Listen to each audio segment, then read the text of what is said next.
Welcome to the Unit Economics Podcast. I'm Josh Stabinsky. On today's episode, I sit down with Jack Davis and Jacob Tubis, co-founders of Byte'm, a company built around a simple idea, bringing a true bakery-quality brownie to the grocery store in a bite-sized form factor. Jack and Jacob met as freshmen at American University and bonded over a shared interest in food and business. The idea for Byte'm actually started with Jack's mom's famous brownie recipe and an observation that despite how beloved brownies are, the versions that you find in most grocery stores rarely resemble the homemade ones people actually love. In this conversation, we talk about how they translated a home recipe into a product that could be produced commercially, what it was like to source early feedback from the market, and what it looked like to go from baking small batches in a kitchen to working with food scientists and co-packers. We also discussed the technical challenges of producing a brownie with a crispy edge and chewy center at scale, how ingredient choices impact manufacturing costs and unit economics, the critical role packaging plays in communicating quality on a crowded shelf, and what it takes to start building retail distribution from scratch. I learned so much during my conversation with Jack and Jacob, and as always, I hope you enjoy it as much as I did. Jack and Jacob, thank you both so much for taking the time to do this today. If you both wouldn't mind just starting with a brief background on yourselves, that would be great. So my name is Jack Davis. Hey, how's it going? I'm Jacob Tubis. So Jack and I have known each other for about a decade now. We met in the undergrad dorms at American University on the floor in freshman year. I became friends through the gym and through food. The gym kind of went to the wayside. The food stayed around. But, Jack and I have always loved business. In our friend group in college, we constantly talked about all these different businesses happening without realizing and analyzing the food space, especially heavily along with the tech space. Towards the end of college, when COVID happened, the world was kind of ending. COVID just hit. And we said, what do you do when the world's ending? Do a protein ice cream company. We, because of our love of protein, being kind of early on this, we're friends of like whey protein, creatine, L-theanine, ashwagandha, all of that stuff. We just wanted to make a tasty treat. We workshopped a lot of it. We were, came up with a recipe, had the whole product.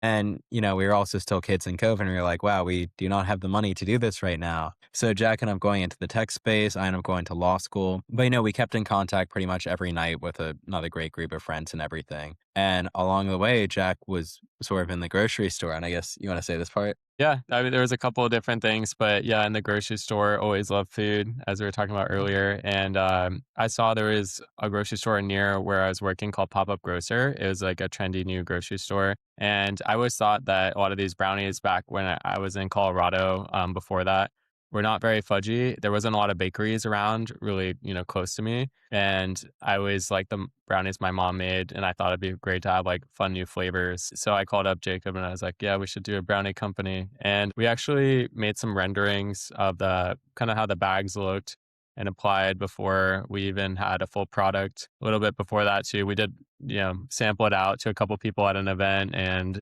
they thought it was a real product. They were asking where they could buy it. So it's really kind of that MVP, minimum viable product, to make sure people like the product before you kind of go full in and commit to it.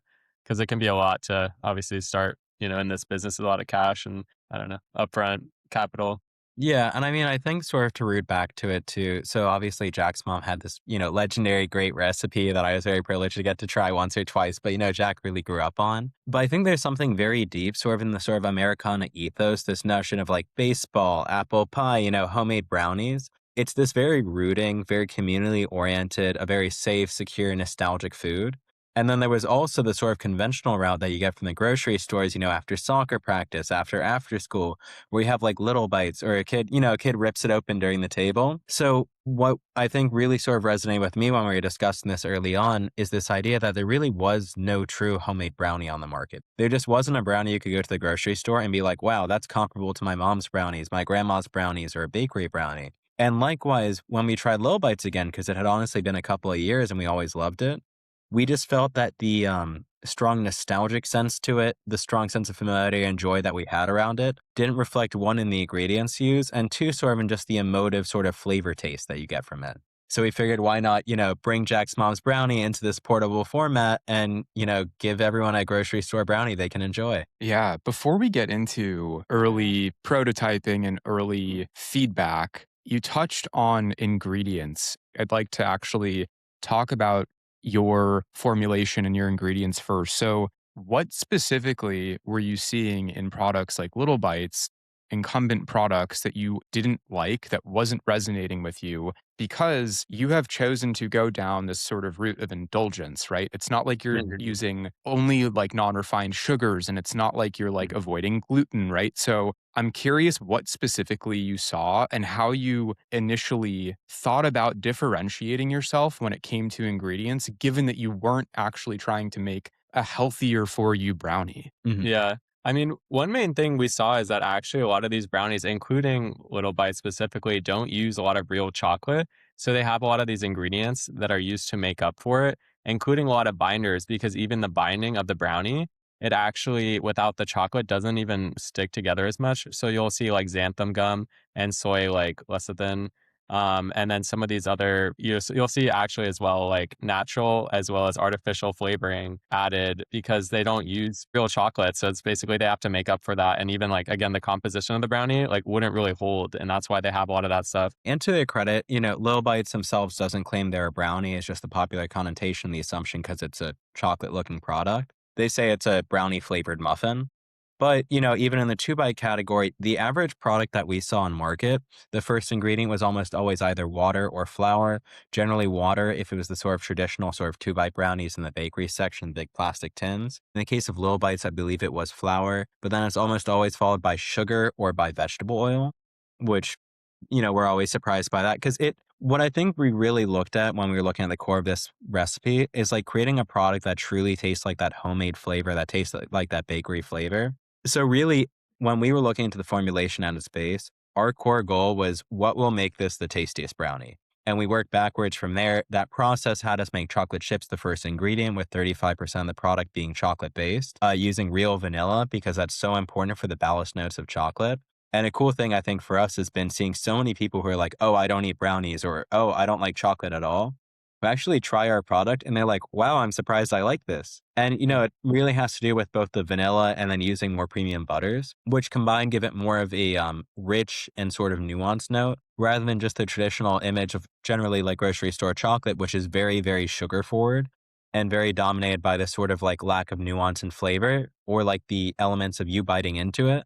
And because it's so water or oil based, the flavor just dissipates after the first bite. Yeah, it feels like we're a little bit of a brownie sommelier at this point, but it really does feel like when you try these other brownies, the aftertaste, it really crashes. You don't have like a long taste after that. There's not that tail. Whereas ours, you can taste really the different layers to it. So it feels like a more sophisticated palate typically when you try it, if you compared them. So Yeah, and I think it really roots back for us to the word satiation.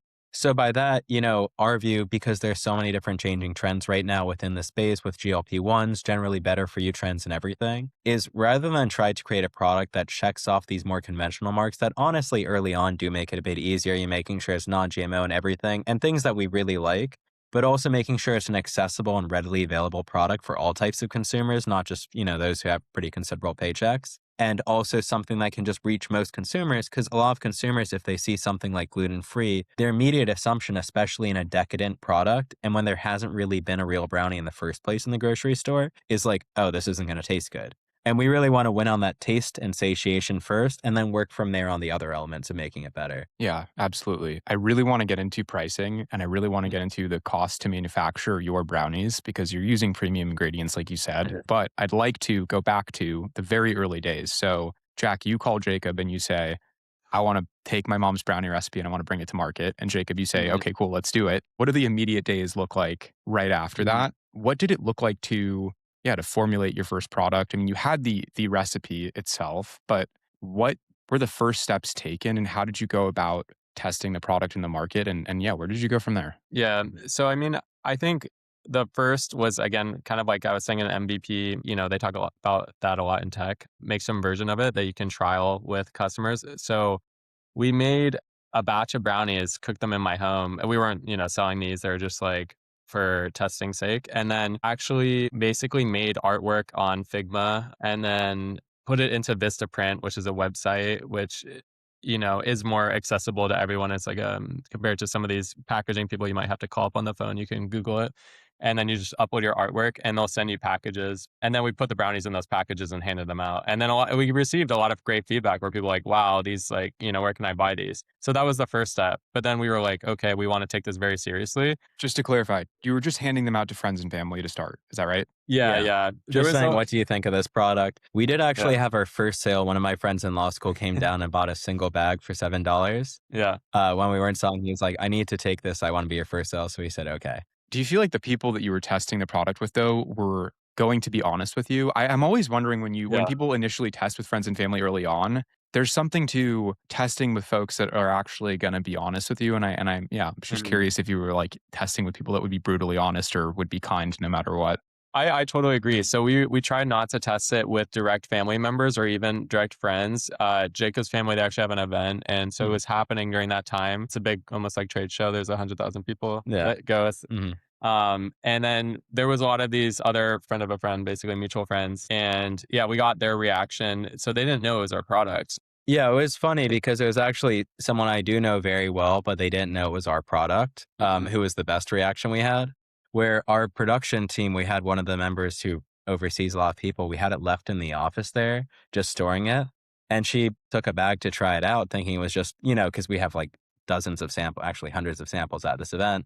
So she just opened this bag up and then she asked, and I saw like 2 bags were empty out of, there were like 5 left over there. And she was like, those brownies are really good. Like, where do you get them from? Like, which booth is that? And I'm like, oh no, that's like not a booth. And she's like, oh, where do you buy it from then? I can pay you back, no problem. And I was like, no, like, that's like our company we're making. She's like, no, seriously, like, what is it? Her mouth was ajar. She like refused to believe it until I like showed her photos of like Jack making the brownies at home. I definitely agree. You got to be brutally honest with yourself because it's very easy. You always want to, be like, yeah, this is amazing. We tried to just remove ourselves as much as possible. So it was not direct family members and friends. I was just saying that for simplicity's sake, but it was like mutual friends, I would say. Or like you can even use it on your family and friends if you don't tell them it's associated with you. Be like, oh, I bought this on the store. What do you think?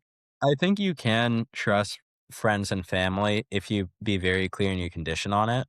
Like you should say you're being a bad family member to me, a bad friend to me if you don't be honest. Which it seems silly, but honestly can work.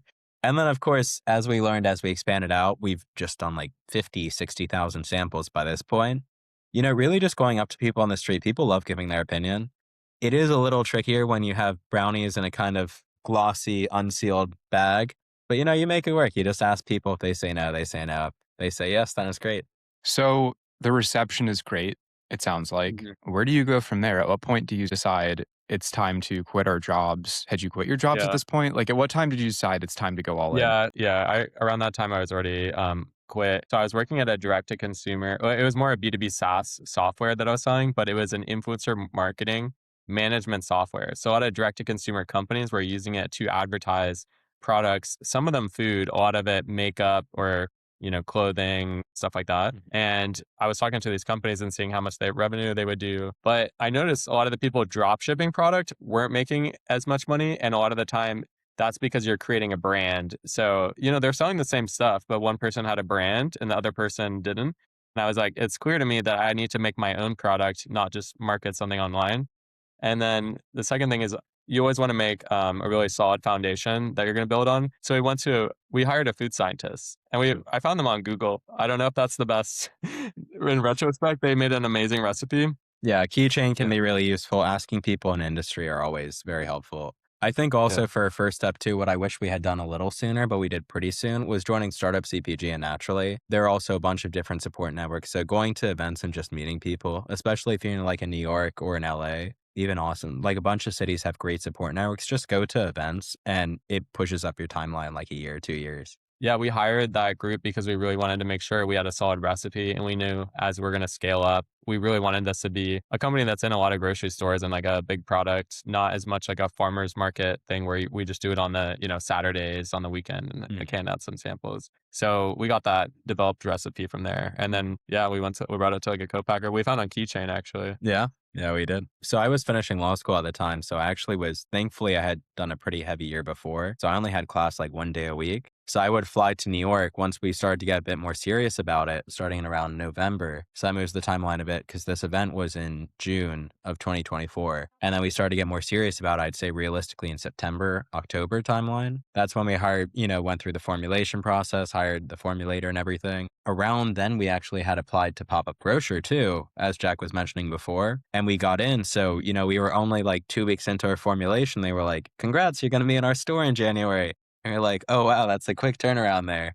So that really brought everything into a bit higher gear. Had you raised any capital at this point? Have you raised any capital, or is this entirely bootstrapped still? We really believed in it from the get-go and invested our own money. We did take out a friends and family loan that we haven't fully deployed. It's a very small amount. It's not like actual VC money or anything. I wish.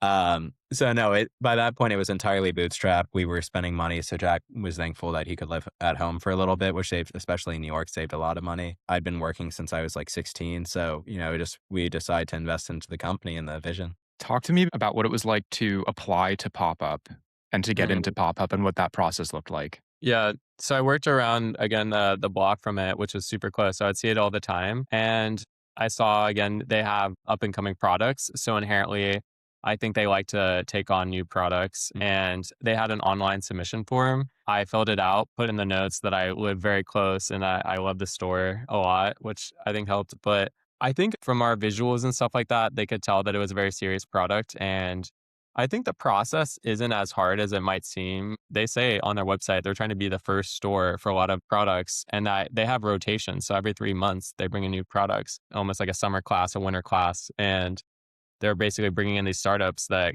kind of are a cohort that grow together. So we met so many of our, best friends in the food industry and just like best friends in general. It's a peer network that's also going through the same ups and downs at the same time as us. It's interesting to me because it sounds like, at least for the first several months, it was mostly ups. What were some of the early challenges you faced? Like, what wasn't going right? Well, I will say actually the first challenge we faced, we were supposed to enter Pop-Up Grocer on January 10th. I came in from law school, I believe, on January 7th, getting ready to produce on January 8th. On January 7th, I got a text from our co-man. He was also in the frozen pizza space and just, happened to have an opportunity that he was like, hey, I want to expand out my product lines. He sent me a text saying, hey, I really can't feel my legs right now. We might have to push it back a little later, but I'm probably good for tomorrow still. His name's Jay. Great guy too. I was like, Jay, like take care of yourself, please. That doesn't sound good. And then I get an update a little later. He's like, yeah, we'll do. Don't worry though. And then I get an update a bit later and he's like, hey, so I may have broken my back, but they're pretty confident I'll recover. So yeah, we should be good maybe Sunday. Let's push it back a day. And I was like, Jay, please take care of your health here. So long story short, he ended up having a very serious injury. He thankfully fully recovered. We were obviously more concerned for him because that's a terrifying thing and like a very serious thing. But, as our company, we were like, wow, we don't really know what to do. It's our first time really doing a run at all. We're like, oh my God, Pop-Up's going to be like, what are you doing? What's going on there? They were very understanding and helpful. They offered for us to push it back a rotation even for totally free. But we were just very bullish on getting started. And, by that point, he was saying that he was recovering well. Ended up being able to come back. I took like a very late night flight on February 12th. We produced everything the morning of the February 13th, delivered to the store, and then we launched on Valentine's Day. Yeah. Even during that production run, because he broke his back, we actually lost, now it's like small money for us compared to what it was, but it was, almost like $1,000 of eggs that spoiled. And it wasn't his fault, but they weren't like refrigerated because I guess he wanted to go get surgery and he didn't know. Like he was going for a checkup. He didn't know he was going to get surgery. They kind of rushed him in. The second one, honestly, on our end about that too, and this, I think it goes both into communication and challenges that can be faced because it's a very competitive business at all angles. It's very fun to be on the brand side. We love doing the brand stuff. We love the community and everything. But, it's still very much a business. It's a generally low margin business proportionate to all the different players. The motion, like physical product is just inherently so much more difficult than tech on a lot of fronts. He was expanding out his pizza companies on the more commercial side, and the co-man side just wasn't working well for him. So we wish he gave us more notice, but he told us a week after he had sold it that he had sold his place. And we were like, wow, we're going to have to figure something out here. We thankfully were able to look around and found a great partner that we're working with now. But, it is sort of you just get these total curveballs because you don't know everyone else's economic constraints, any pressures they're facing, any opportunities that just come up that are too good to pass. And the biggest thing I think that we're learning is just over communication on your end of just consistently checking up like every day if you have to. just make sure someone doesn't suddenly sell their business and you find out about it a week later, or, or the eggs or whatever it is, like work with partners who can be accountable to and are communicative with you, but also don't leave room for that not to be the case. I'm really glad Jay is okay. Yeah. And I'm Yeah, really we're very glad that the business is okay as well. What does it look like to scale beyond just pop up to additional retailers? Yeah. Yeah, I was Yeah. surprised. I'll say that we went into one small grocery store here in the city, and I thought pop up grocery was very viral, and that a lot of these stores would receive us very well. So it was like, oh yeah, we're in pop up grocer, and they were like, oh, that's like the rotational kind of like pop up place, right? You're only there for 3 months, and we're like, oh yeah, yeah, but it's really good. And so to them, it wasn't even as much like a real grocery store because, like some people say they don't have eggs and, your vegetables, kind of like produce that you do like a full grocery shop at. It's still an amazing store. But yeah, so we did find it a little bit tricky, but similar to what I was learning in sales and tech is you try and get a lot of different touch points. So you might call a store, walk in person, give it to them, send an email, and then fill out a form online as well. And then even like add them on LinkedIn because the more touch points, either they'll tell you no, and then maybe you should like move on, or you'll hear back like a yes. The worst is kind of that you just kind of don't hear much, and then you're kind of left in the void. So we got into Butterfield Market from the referral of our friend, and we did that strategy. We like reached out to a couple of different angles, and then got into more stores from there. Yeah, I mean, it very much ends up becoming a snowball. And then very quickly, I think, following that point is you go from 1 store to 3 stores to 10 stores to 30 stores. And then you're like, well, I can only bring up my car, borrow my ex's car for so long. We're going to need to find a case for that. And that's, when you start working with distributors, coordinating out. Fair and Air Goods are great platforms too if you want to go more D2C routed. But, especially launching in New York and seeing the sort of broader CPG community in New York just being so lively right now and so, Hmm. potent for expansion and growth here, that we really want to find partners that could support this area and then expand out from there. Yeah, it definitely feels like an epicenter right at this time. I think that you really got to understand your product and the target market because Butterfield for us was a really great place. For other people, it might not be as good of a store because they're a lot of sweets and snacks there. Mm. And then, maybe if you're more like a grocery based one, there might be some around the city that are more Whole Foods, type stores. Obviously, ultimately, we want to have our product everywhere, but yeah, I think Butterfield was just a great first market. And I think there's lots of great markets. You just want to find the one that fits your product the best. Yeah. And I think more important than anything, because, it's always great to enter new doors, is like where you can stay in the door. And that I think was a lesson that we learned pretty early is what really, really matters is like the velocity rate, like making sure your product, and it depends by category, of course. Like if you're a soda, if you're a beverage, those tend to just be cranking out. So at a lower price point, people tend to like immediately use them. It's a very understandable thing. If you're going to be a sauce company, you're expecting, especially like Bodega, it's probably not your best market.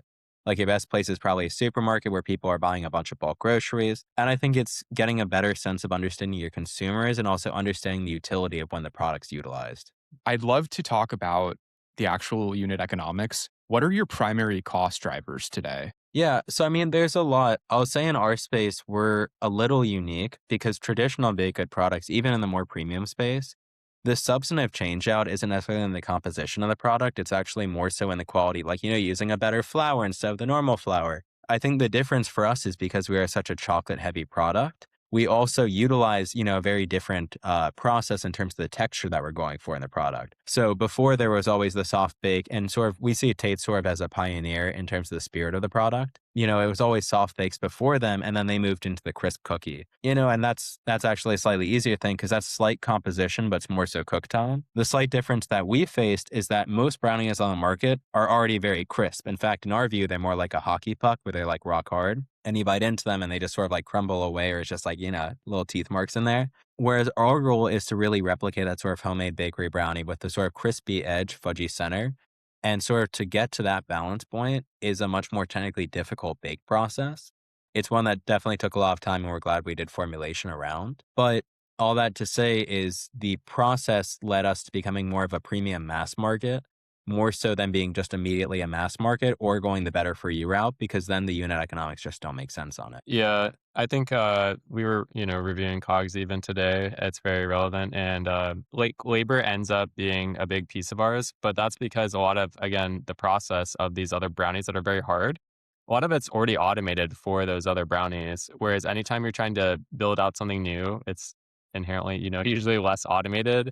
And so you'd either have to buy machines, and they have a line is what they call it. So it kind of like runs through everything, and you'll have to build out that line. But it's hard too, because usually a lot of food, as well as other industries, they'll do the path of least resistance. So the previous brownies are that way for a reason. It wasn't by like chance or luck.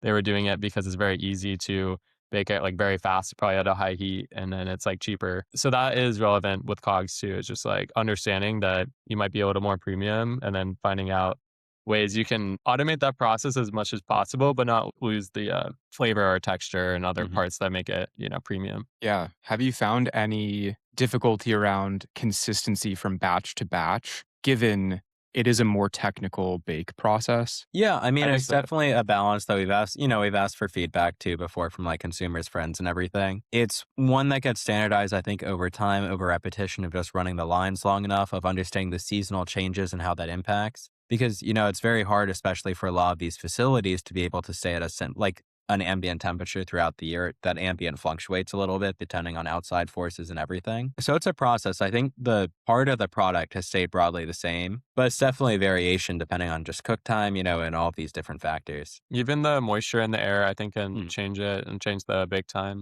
We've realized the types of ovens are huge. If it's like direct heat versus like indirect. Yeah, there's like so many, you can always perfect it. Even I feel like a chef that is baking, something for a long time, or a pastry maker, you yeah. can learn that craft for years and refine it. But it's always diminishing returns, if you're already at like a 9.8, takes more and more time to get to a 9.9 out of 10. Yeah. The chemistry around baking in general is just fascinating to me.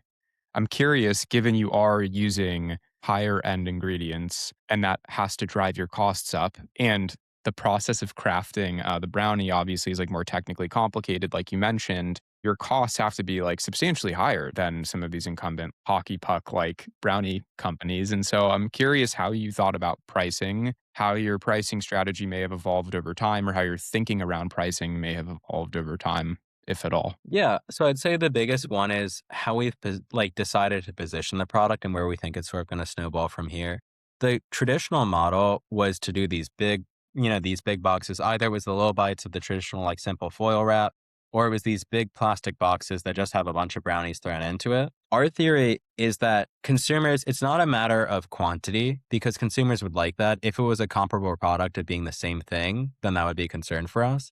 But because qualitatively, we think the difference in terms of the ingredients, the cook time, the effort put into the product, the outcome in terms of like the flavor that you get from one of our brownies, we view as considerably different than like a whole box of those, because they just can't match the flavor profile.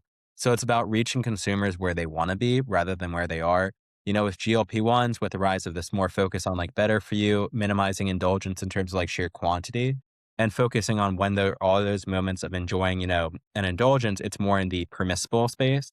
Where again, a lot of people went for the better for you side, and our approach instead is on limiting the quantity of it. It's moving to a form factor that's already known, if not really utilized for similar products, while also moving into new form factor in terms of the packaging, which makes brownies, because we also have a considerably longer shelf life than, the 2 bite brownies, of actually making brownies, moving away from sort of the traditional like office snack of just people bringing it in for like an office party, a pizza party at school or something, into much more of like an everyday snack that you can just enjoy. So Hmm. the pouch by itself, with the limited quantity of the product in it, allows us to more readily compete. And the flavor factor, as more consumers try it, we just consistently get consumers. I'd say around 60% of our consumers would never touch another brownie in the grocery store. Yeah, I think, one thing that comes to mind is actually Ben and Jerry's. And, we talk about them a lot because actually we have inclusions on the top. And there's a story because Ben, apparently he couldn't taste or smell. And Mhm.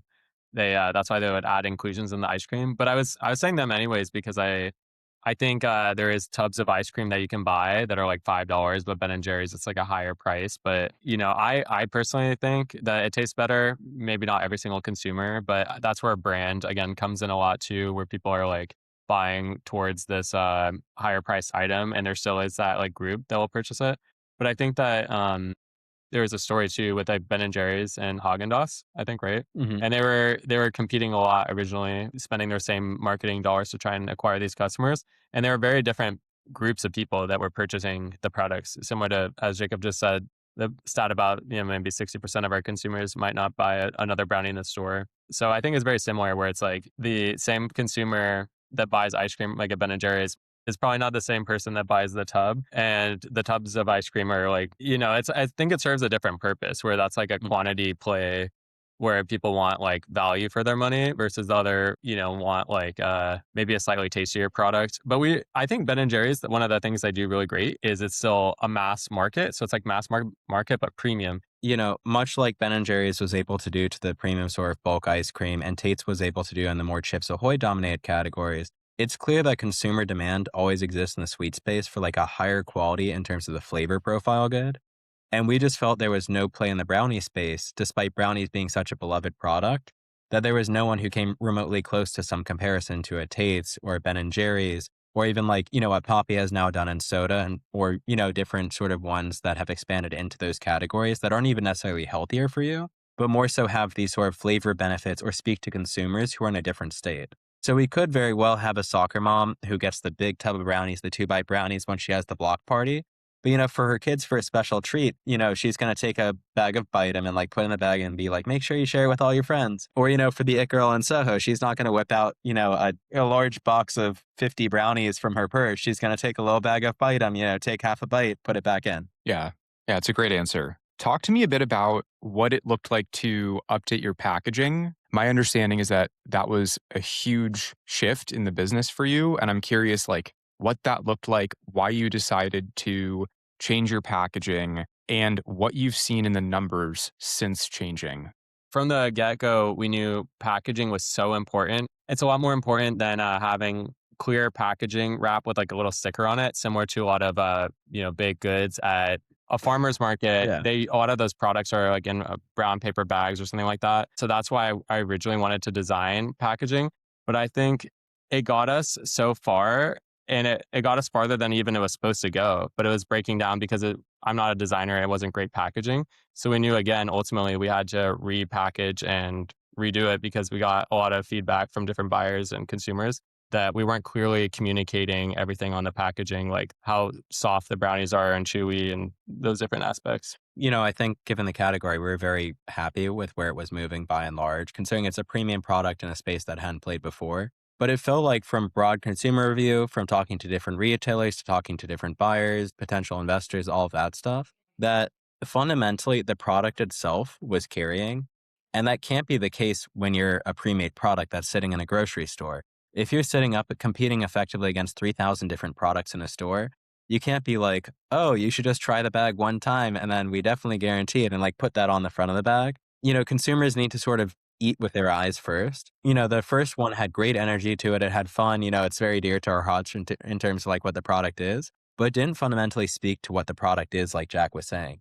We're really trying to introduce something, not only like creating a new product on the market that people at least want to try out, but we're producing something that people thought already existed on the market, a brownie, and then producing in a way that is more authentic to what we believe is the core experience of what a brownie is. But to do that, you can't just consumer educate. We can't go to every grocery store, stand there sampling every single day. We need the product itself to prove that initial point where people at least look at it and they're like, wow, that looks like something really different. It looks like a tasty brownie. I might as well try it. And I think that was the really key core to it. We also got very fortunate because we were referred over by one of our great advisors to his former roommate, actually, who had just left a really top tier agency, was really eager to take on a CPG product. We had him sample the product and he said, wow, I need to bring in a whole team for this. This is something else. So very generously, he gave us a very competitive rate on it, which we would not have been able to sort of elevate it to the step that we did. And we truly think it's, a potential generational packaging design, at least in our view. Yeah, I mean, one thing I'll say too, real quick, is I think branding is one of the most important things because there's so many products, even like a phone, like an Apple iPhone. Android might have more features and be like a better phone, but a lot of people will buy Apple because it's just that like superior product. And then I think more and more, even in this age of like AI, there's less a moat for certain, apps, or whether it's like Uber Eats or something like that. Like anyone could probably go out and build that app, but it's hard again to get that network in the first place of everyone using the app. And then it's really a lot of the time, I feel like personally, it's about branding. Like branding is so key to any business at this point because there's less and less a moat, it feels like to me at least, about the complexity of building a product. And it's more now about like distribution and like what the product stands for and that whole ethos. I was going to ask you about what you think your moat is, but I feel like you've answered it over the course of the last 40 minutes or so. So I It's appreciate it. tasty brownies. That's the main part. Some people Yeah. too might disagree with me, but it's kind of funny because I think that having a simple answer like tasty brownies in some ways is like a bigger moat than having like a complexity, like more protein, because people can fight you on the more protein. But a simple brownie, there's so many different kinds of a simple brownie. So it just becomes hard to like replicate that recipe. You know what I mean? Either you'd have to copy it, which, hopefully no one has our secret formula or anything, but it becomes hard if it's like a very simple thing to compete on, in my opinion. And I think similar to what Jack was saying too, very much in the AI space and very much even in the food space, like we're saying with a recipe, people can replicate elements of it. It does seem that broadly the entire economy in some sense, as productivity becomes increasingly detached from workers themselves, is really in the attention and the integration, meaning the community built around you and the attention that you can get and sort of the identity that people take with your brand. It's really the core of everything now that, we all have our own brand in some way or another. It's the relations you have, it's your network broadly, it's the skill sets you have and how they all holistically come together. And, recognizing sort of that every company in some aspect is becoming omni-channel or at least omni-advertisal, that you really have to reach consumers where they are. It doesn't matter where that is so long as you reach them. I feel like that's a topic we could probably spend another hour on, but it's a great answer, and it's extremely thought-provoking. Before we jump into the next topic, just quickly, how have you seen the effect of changing your packaging show up in the numbers? We don't have full details on it, but anecdotally, it's been pretty considerable. We've seen like the largest POs we've ever gotten. Mhm. We've seen stores clear out in like literally like days, which has been crazy. Yeah, a lot faster. It's been really cool. A lot of Yeah. VCs reaching out that, that's not always the goal, but definitely a huge uptick. In terms of like sheer velocity, in terms of the product of recognition on social channels and everything, like astronomically increased. Yeah, no, that's real signal. For listeners who aren't aware of your entire product line, could you start by just explaining like what the different flavors you offer are? Because I'm really curious. What I'm trying to get at is you could ultimately create dozens of different flavors, right? There are ice cream companies that have dozens of different flavors, but I'm curious how you think about greenlighting new SKUs. Yeah, how you think about growing the product line. Yeah. So to start, we have the classic, which is, all three of them are based on Jack's mom's recipe, but that's like the closest you will ever get to like a homemade Mhm. brownie that's just in a bag, ready to go when you are. That one again is 35% chocolate product, chocolate chips, the first ingredient, premium vanilla, double or grade butter. It has a slightly higher chocolate level than the other two SKUs, which I'm going to mention, which are cookies and cream and s'mores. Because when you have toppings on it, I won't go into all the technical aspects. No, please go into as much technical detail. So making sure you have a balance where it isn't just the same product with a little topping on top. So you make some tweaks to the recipe, but the heart of it is the same recipe. The difference is that we do inclusions as actually toppings. So for the cookies and cream, we actually have real cookie sandwich pieces like sprinkled on top. Likewise, for the s'mores, we actually have real graham cracker and marshmallows. We recently switched to Dandies too, which we think is really cool, which is a tapioca-based vegan marshmallow, which makes it not only kosher, which we had with our previous one, but kosher, halal, and vegetarian, which is very rare for like, s'mores product. The way we got to those is really sort of based on general consumer trends at the time, and also the sort of elements to it in terms of the texture and flavor, like Jack was alluding to with the Ben and Jerry's elements, about how you have these different taste elements, the crunch that you get from like the actual cookie sandwich, followed by the mellowness of the cream mixed with the chocolate flavor. Likewise with a s'more really biting into it, and you get the sense that's like a campfire s'more. And the reason we sort of came up with these ones and went over to this is because they feel very much like classic Americana comforting flavors that people are very, very familiar with, that have very strong nostalgic ties to it, which we think is hugely important for any product, while also being something that was new and exciting. So it had that base of these core things similar to Jack's mom's recipe and, Lil Bites in the form factor, combining those two, having these very established Americana tropes of, cookie sandwiches. Everyone's had Oreo and all that stuff. Everyone's had a s'more once in a while at a campfire. Having those things combined with a chocolate brownie as the base of the thing, being the, lead player in it, really creates a new sensation, but it's a deeply familiar understanding consumers can have, being like, oh, I've never seen a s'mores brownie before, versus being like, what's a s'mores? What's a brownie? It's very obvious stuff. We've currently been focusing on our main three because our goal right now is to really make sure that we can get up quantity at scale make more efficiencies in terms of our production timeline and our production line broadly that will allow us to be more competitive for consumers across the country. And then from there, because we'll have those higher efficiencies, we can more easily introduce new flavors. We've developed, in effect, like hundreds of new flavors that we could deploy pretty much whenever. We're just sort of waiting because we would want to make sure we can procure packaging in time, make sure that's all set. And also just make sure that we're going to have let every product be able to sort of like breathe a little bit. And then we're not just entering the market and you go into the store and you see like 12 different types of brownies and you're like scared. You're like, why are there so many different types of brownies? So no matter what, especially in the retail side, keep it to a relatively limited selection that allows consumers to choose without sort of going into the sort of choice paradox there. Yeah. Yeah. And I think one thing too we want to do is really focus on brownies. And that's why we have those 3 SKUs because it becomes hard unless you're like Coca-Cola or Pepsi, you can really block out whole sections of an aisle. And then you get that brand like awareness and people more likely to purchase that product. But as an up and coming brand, it's very hard to even get placement for your 3 SKUs. The more SKUs you have, it's going to be hard to fit those all in a store. Most of the time you're already fighting just to get in that store in the first place. And I feel like even if you're in 10,000 stores, you're still not in all 300,000 stores in the US or whatever the number is. We really want to keep our heads down on brownies and then drive with those 3 flavors, and we'll have more rotating flavors online. And if one does really well, we might bring it downstream as like a fourth kind of rotating flavor.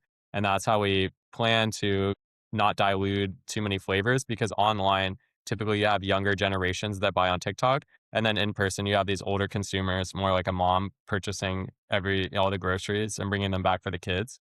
And those would be more regular flavors, not as wacky, that are like fun flavors, maybe online, but maybe the family doesn't all want like the ube brownie flavor. I think that one sounds great, but maybe Yeah. grandma doesn't want it. I don't know. Yeah, again, to go back to it. So it's about trusting consumers and not being too misled by a small subset that might be the online consumers, but taking that as an initial test, see what performs well there, go down channel over time, and also trying to get as much feedback as we can and really treating our consumers as part of the community. We want our consumers to really feel part of the company, that if they give us a great flavor, we'll give them a shout out on social media. It's beneficial to both parties there. Yeah. I really appreciate how disciplined an answer and how disciplined you are in your thinking around new product introduction. So I haven't asked anybody this question yet, and it's pretty broad. What's a trade-off that you've had to make at some point thus far, and why? I'd say for me, leisure. I will say I've always been someone who's pretty busy. I always tend to pick up like 10 different activities. But I think even the leisure to choose something like that, if you're committed, especially in like a partnership on business, when you're starting something up and you really believe in the thing, you really have to give 110% towards it. It has to be, no matter the time, you can't be like, oh, I'm going to hang out with my friend at 7 o'clock and you have the whole world is ending and, you're found out your production's delayed 2 days. Like you immediately have to call someone up. It doesn't matter what you're up to. With work before, it was something where I could, push it off a little bit. Class, I'd be like, oh, I'll figure it out. No worries. But this, we have accountability to ourselves ultimately, but also to all the people that are working with us, partnering us, and that we're supporting. So, if we just don't show up for our production run, then it's not just us who, are dealing with the aftermath of it. It's our production partner who we're really trying to be a good partner for the hundreds of staff members that they have supporting it, to the truck drivers that are ultimately impacted. So I think that sense of leisure and removing pressure in a lot of instances kind of does dissipate. Hopefully it comes back with more growth. But Yeah. There was 2 things that came to mind. One is like personal and then one's for the business. And you already said the personal one, pretty much the same answer. But I think one trade-off even with the business is like, since we make a higher quality brownie, we have higher quality ingredients. Therefore, our costs is higher, So that's like a trade-off. Yeah, it's pretty hard to get around that. There's like, it's kind of like A or B, like black and white. It doesn't feel as much like in between. Yeah. Have there been any moments where you've had to say, hey, we're not actually going to go for an even more premium product or an even more premium ingredient because it's just Yeah. too expensive? I mean, to even start, like we would have loved to make a more better for you product and, make something optimal towards that. But the trade-offs are just too high in terms of like limiting the shelf life factor of it, of lowering the overall chocolate quantity, or having to raise the price to where it wouldn't be reasonably affordable to most people. And that was just those 2 principles of being able to be accessible. So both in the portable format and the shelf life, and of, having the flavor quality there, like were things that we really had to hold back on that we would have loved if it was like fully regenerative farmed and everything and what we hope to go to long term. Yeah, I think there's these principles or rules in life that come up a lot, and I think of diminishing returns, where it's like if you have an 8 out of 10 brownie, that's pretty good. Versus like trying to achieve the 10 out of 10, it's gonna get exponentially more expensive just to get those additional 2 points. And I think that from day one, we knew we didn't want to wrap it in like a gold wrapper and call it like maybe like the Dubai brownie, I don't know, or whatever it is. Oh, that would be a good flavor, but I'm just saying like that ultra premium experience where it's like $90 just for like a little brownie. Yeah, makes sense. What's something that you've changed your mind about since starting the business? I will say I wish we started more aggressively on D2C sooner. I think it's both fun. We're going to start doing some TikTok lives and stuff for fun, but I do think getting more access to that channel earlier on, it just seemed we got such a constant roll of retail being interested in us that we kept working to just fulfill these larger and larger orders without being able to expand out our channel sooner. I would start making content Oh, sooner. yeah. I changed my mind about that. That's a good one. Yeah. Yeah. I think we have time for one more question. Where do you see Byte'm 3 to 5 years from now? In every pantry nationwide. Kind of like Poppy or Bonchon, they took a lot, it took more time. So maybe a little hard to reach that goal, but that's where we want to go. I think they did a great job. Yeah, a multi-$100 million exit sounds Yeah, I mean, nice. that's a lot of people's dream. And that, that's not the entire point. We just love making really high quality brownies. But I always talk to you about Poppy, how they did a great job of being in like an Erewhon and a Walmart and just very accessible. Yeah, I think more realistically, just letting people know that they can enjoy something and not feel bad about it, and that they can hypothetically stock a really great brownie in their pantry nationwide at least. But I'm bullish on the every pantry still. Yeah, well, I'm bullish on Byte'm. If you want to share with listeners where they can find your products, please feel free to do so. Yeah, absolutely. We're in several hundred stores around New York. We're located across the country. I'd say the best way if you're not in the New York area is to find us online at byte'mfood.com. Amazing. Thank you guys so much for the time. This was awesome. Yeah, no, it was a great thank time. you. Thank you. I hope you enjoyed the conversation. Make sure to follow or subscribe wherever you listen to podcasts so you can stay up to date with the latest episodes. Thanks for listening.